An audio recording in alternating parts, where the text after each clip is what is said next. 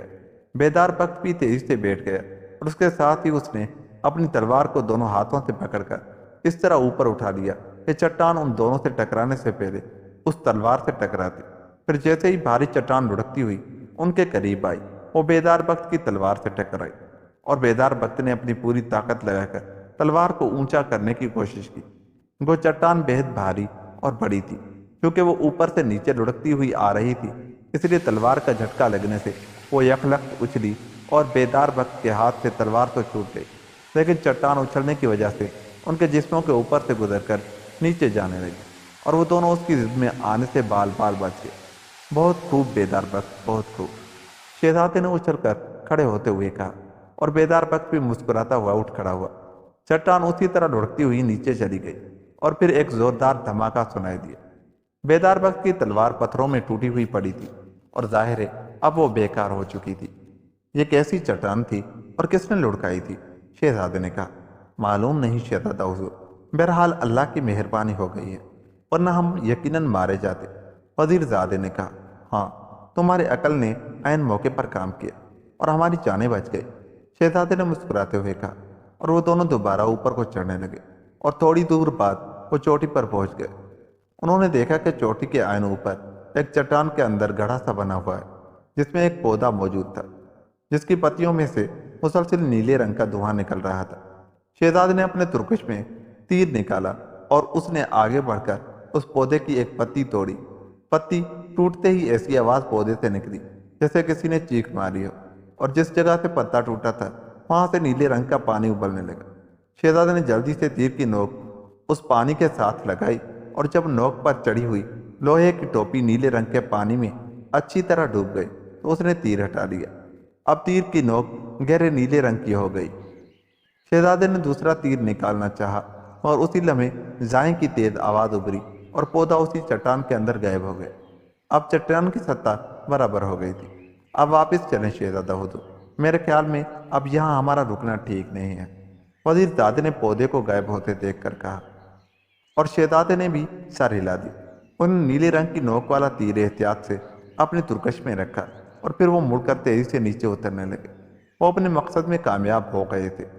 اب ان کے پاس ایسا تیر موجود تھا جس کی نوک مہیش بوٹی کے زہر میں بجھی ہوئی تھی۔ وہ دونوں تیزی سے نیچے اترتے چلے گئے اور پھر تھوڑی دیر بعد وہ اس پہاڑی کے دامن میں پہنچ گئے۔ وہاں انہوں نے وہ چٹان بھی پڑی ہوئی دیکھی جو ان پر گرنے لگی تھی۔ وہ دونوں اس چٹان کے قریب سے ہو کر جیسے ہی آگے بڑھے، اچانک چٹان کو حرکت ہوئی اور وہ دونوں اچھل کر ایک طرف پھٹے۔ ان کا خیال تھا کہ چٹان شاید ان کے پیچھے آئے گی، لیکن وہ یہ دیکھ کر حیران رہ گئے کہ چٹان ان کے پیچھے آنے کی بجائے اچھل کر پہاڑی پر چڑھنے لگی تھی۔ وہ یوں اوپر چڑھنے جا رہی تھی جیسے کوئی لوہا مقناطیس کی طرف کھینچتا ہے، اور دیکھتے ہی دیکھتے وہ ان کی نظروں سے غائب ہو گئے۔ کمال ہے، عجیب چٹان ہے یہ، شہزادے نے حیرت بھرے لہجے میں کہا۔ یہ شاید مہیش بوٹی کی حفاظتی چٹان ہے، ہم تو اس سے بچ گئے ہیں، اب اگر کوئی اور اوپر چڑھے گا تو یہ پھر اس پر گرے گی، وزیر زادے بخت بیدار نے کہا، اور شہزادے نے سر ہلا دیا۔ پھر وہ دونوں تیزی سے چلتے ہوئے جزیرے کے کنارے پر پہنچے۔ ان کی کشتی وہاں موجود تھی۔ تھوڑی دیر بعد وہ کشتی میں بیٹھے سمندر میں سفر کر رہے تھے۔ اس بار کشتی اسی طرح جزیرے سے دور ہوتی جا رہی تھی جس طرح پہلے وہ جزیرے کی طرف خود بخود بڑھی جا رہی تھی۔ اسی طرح دن اور رات کو سفر کرنے کے بعد صبح ہوتے ہی وہ واپس اس ساحل پر پہنچ گئے جہاں وہ بونے شہزادے کو چھوڑ گئے تھے۔ پھر جیسے ہی وہ ساحل پر اترے، خوش آمدید شہزادہ فیروز مبارک ہو کہ آپ کامیاب لوٹے ہیں، ایک جھاڑی سے بونے شہزادے کی آواز سنائی دی، اور وہ دونوں چونک کر اس جھاڑی کی طرف دیکھنے لگے۔ دوسرے لمحے جھاڑی کی اوٹ سے بونا شہزادہ نکل کر ان کے سامنے آ گیا۔ اس کے چہرے پر خوشی کے تاثرات نمایاں تھے۔ شکریہ بونے شہزادے، یہ سب کچھ تمہاری مدد کی وجہ سے ہوا ہے، ورنہ شاید ہم اس زہریلے دھوئیں سے ہلاک ہو جاتے، شہزادے نے مسکراتے ہوئے جواب دیا۔ میرے ساتھ ساتھ آپ وزیر زادے بیدار بخت کا شکریہ ادا کر، جس کی عقل مندی نے آپ دونوں کو موت سے بچا دیا، ورنہ وہ چٹان آپ کو پیس کر رکھ دیتی، بونے شہزادے نے جواب دیا۔ تمہیں کیسے معلوم ہوا؟ شہزادے نے حیرت بھرے لہجے میں پوچھا۔ شہزادہ حضور، میں نے پہلے ہی بتایا ہے کہ اللہ تعالیٰ نے ہمیں ایسی خصوصیات عطا کی ہیں کہ ہمیں سب کچھ معلوم ہو جاتا ہے۔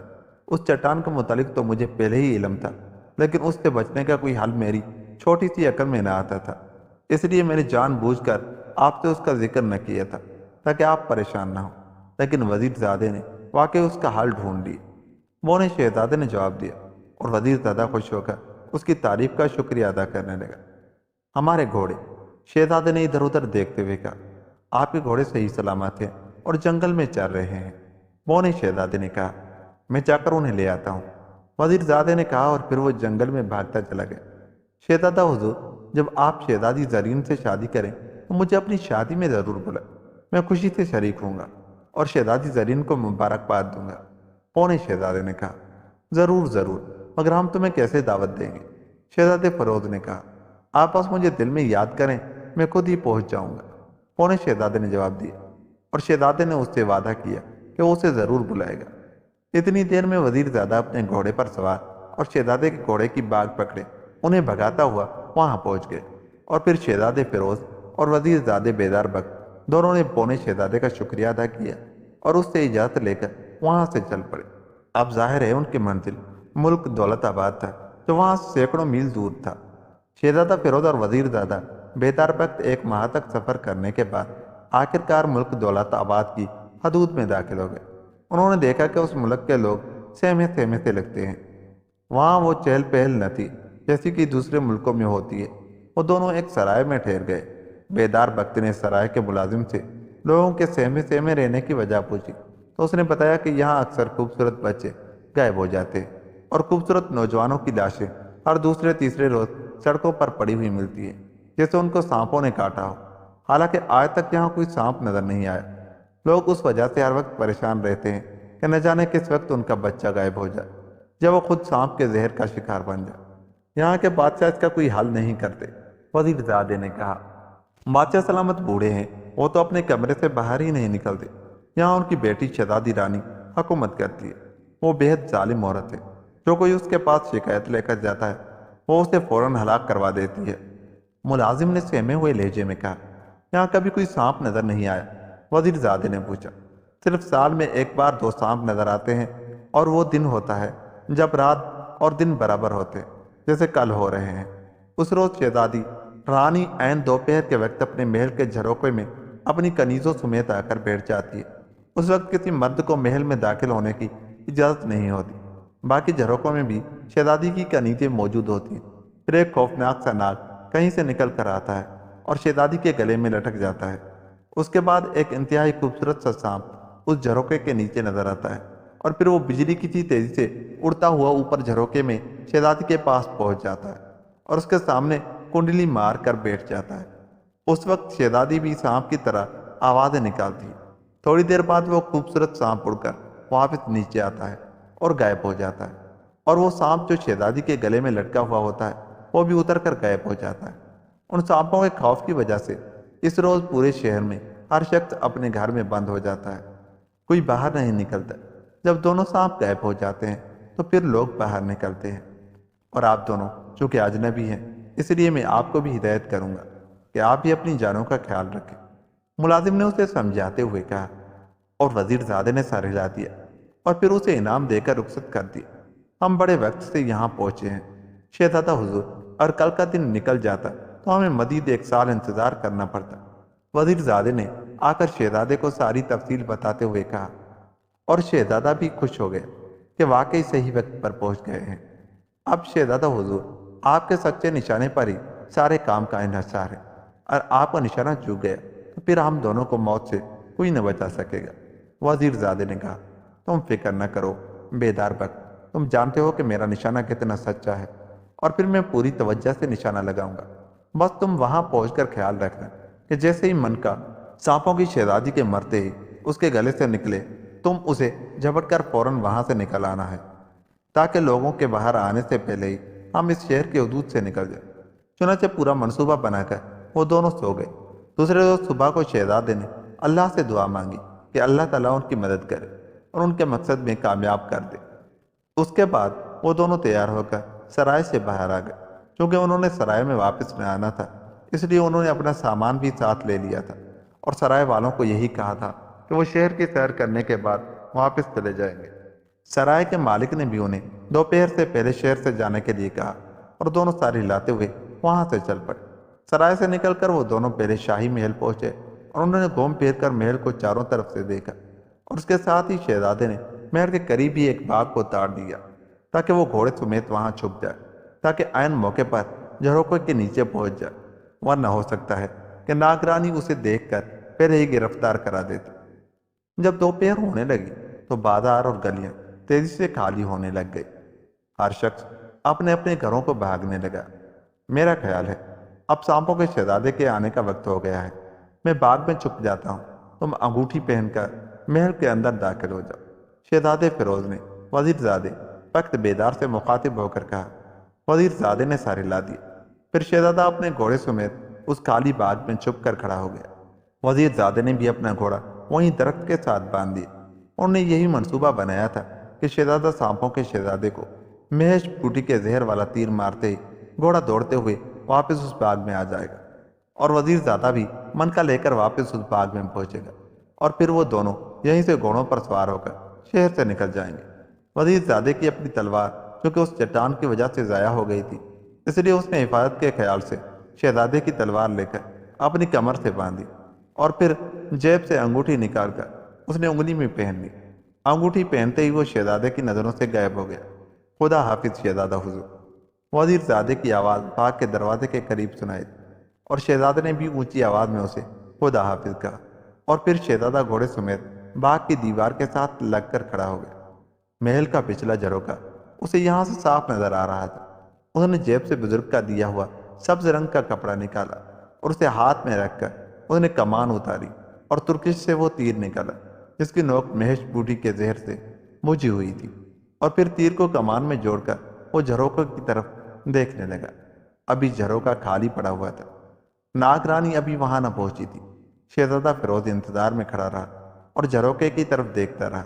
تقریباً آدھے گھنٹے کے بعد اس نے دیکھا کہ ایک بدصورت سی عورت جس نے گلے میں قیمتی موتیوں کے ہار پہنے ہوئے تھے اس جھروکے میں آ کر بیٹھ گئی۔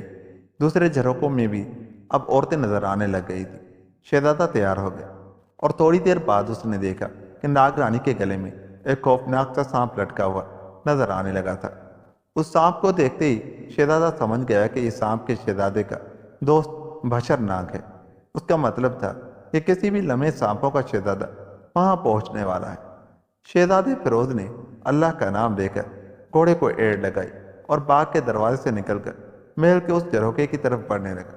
پھر جیسے ہی وہ جھروکے کے قریب پہنچا، اس نے محل کی دیوار کے ساتھ ایک انتہائی خوبصورت سانپ کو دیکھا۔ اس نے جلدی سے کمان کو سیدھا کیا اور تیر کو کھینچا۔ دوسرے لمحے سائیں کی تیز آواز سے وہ خوبصورت سا سانپ جو یقیناً سانپوں کا شہزادہ تھا فضا میں بلند ہوا۔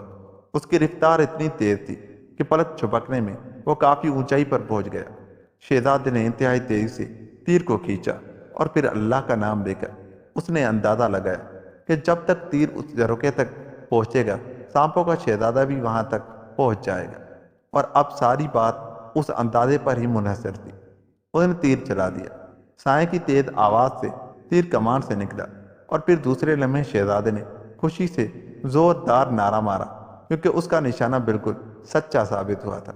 تیر ٹھیک سانپوں کے شہزادے کی گردن میں گھس گیا تھا، اور سانپوں کا شہزادہ پھڑکتا ہوا تیر سمیت الٹ کر واپس گرا۔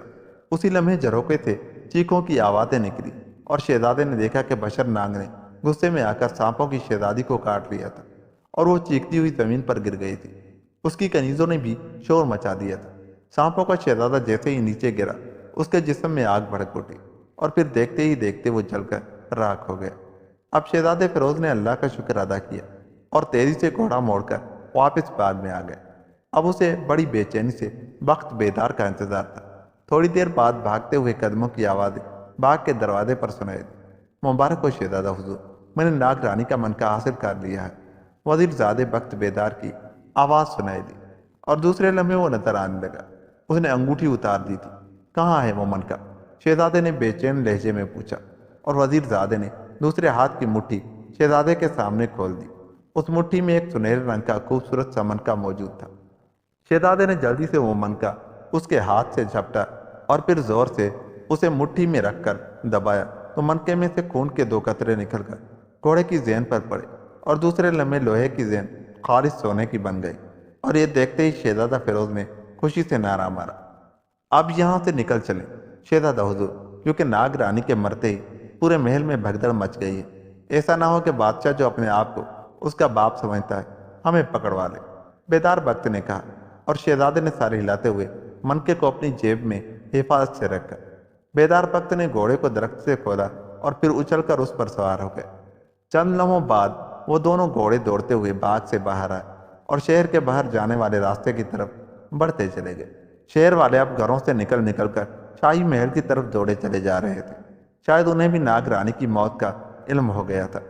چونکہ وہ سب افراتفری میں تھے، اس لیے ان دونوں کو کسی نے نہ روکا اور وہ تھوڑی دیر بعد شہر کی حدود سے باہر آ گئے۔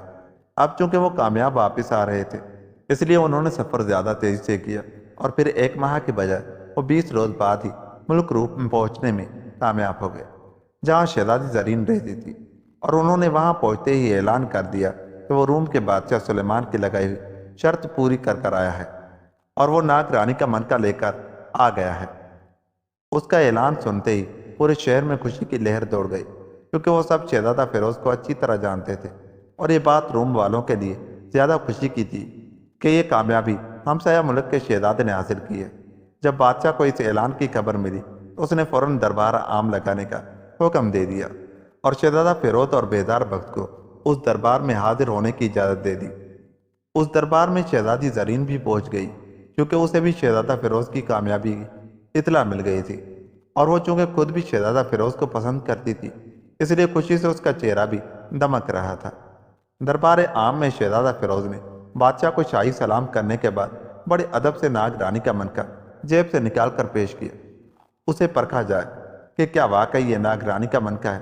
بادشاہ نے وزیر اعظم سے مخاطب ہو کر کہا، اور وزیر اعظم نے سر ہلاتے ہوئے شہزادہ فیروز کے ہاتھ سے وہ منکا لیا اور پھر اپنی تلوار نکال کر اس نے زمین پر رکھی اور منکے کو مٹھی میں رکھ کر زور سے دبایا۔ دوسرے لمحے منکے سے خون کے چند قطرے نکل کر اس تلوار پر پڑے اور پھر پورا دربار خوشی کے نعروں سے گونج اٹھا، کیونکہ جیسے ہی قطرے تلوار پر پڑے تھے تلوار سونے کی ہو گئی تھی۔ بادشاہ نے خوشی سے اٹھ کر شہزادے کو گلے سے لگایا۔